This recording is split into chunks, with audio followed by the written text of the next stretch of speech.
Prorogation de la transition, l'imam Dicko propose une concertation avant tout.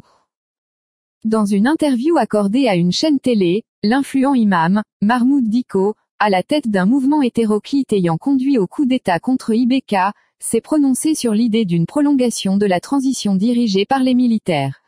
Il est soutenu par le shérif de Nioro, une autre figure religieuse très influente du pays.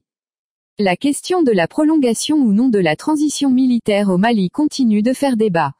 Même si l'idée portée par Bouye Haïdara, le shérif de Nioro, l'une des grandes figures religieuses du pays, semble désormais acquise au sein de l'exécutif malien, l'imam Mahmoud Dicko pense qu'il faut laisser ce choix au peuple. La décision de prolonger ou pas émanera du peuple souverain du Mali, qui doit se concerter de façon consensuelle pour que ce débat ne nous mène pas à des contradictions internes, avait-il défendu dans une interview publiée par l'hebdomadaire Journal du Mali, le 16 septembre.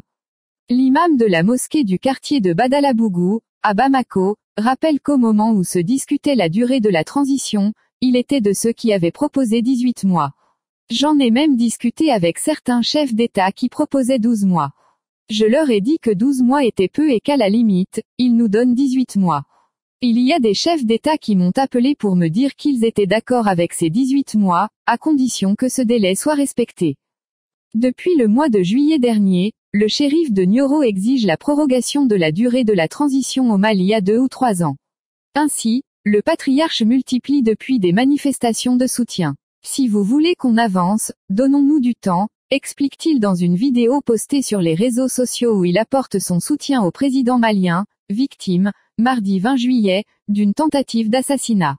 Nous Maliens, devons œuvrer à ce que cette transition soit prolongée si nous avons l'espoir et l'intime conviction que les autorités actuelles de la transition peuvent mieux faire, a-t-il dit. Fin août, les disciples du guide religieux de 83 ans ont organisé une grande marche pour soutenir son idée. Samedi 25 et lundi 27 septembre, ils ont encore manifesté dans les rues pour demander la prolongation de la transition. L'exécutif malien est favorable à cette proposition du shérif de Nioro. Dans une interview accordée à des médias français dimanche 26 septembre, en marge de l'Assemblée générale des Nations unies, le Premier ministre malien, Choguel Maïga, a évoqué un éventuel report, de quelques semaines ou quelques mois, alors que des élections censées acter le retour des civils au pouvoir ne semblent pas à l'ordre du jour. Selon le PM, il faut un calendrier qui permette de minimiser les risques de contestation des résultats des futures élections. Mais en plus de la communauté internationale qui ne soutient pas un tel projet, dans le pays, une partie de la classe politique est contre une prorogation et a même boycotté la dernière table ronde sur les préparatifs des assises nationales de la refondation et la mise en place de l'organe unique de gestion des élections. Pour Amadou Koïta, le Premier ministre de transition ne peut pas trahir ses engagements auprès des Maliens et de la communauté internationale concernant le calendrier des élections. Nous avons les compétences, les expertises nécessaires pour faire des élections dans 5 mois si la volonté politique y est. Si le Premier ministre pense qu'il est incapable d'organiser des élections, dans ce cas, qu'il rende le tablier.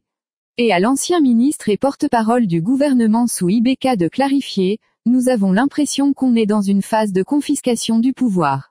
Source, Le Combat.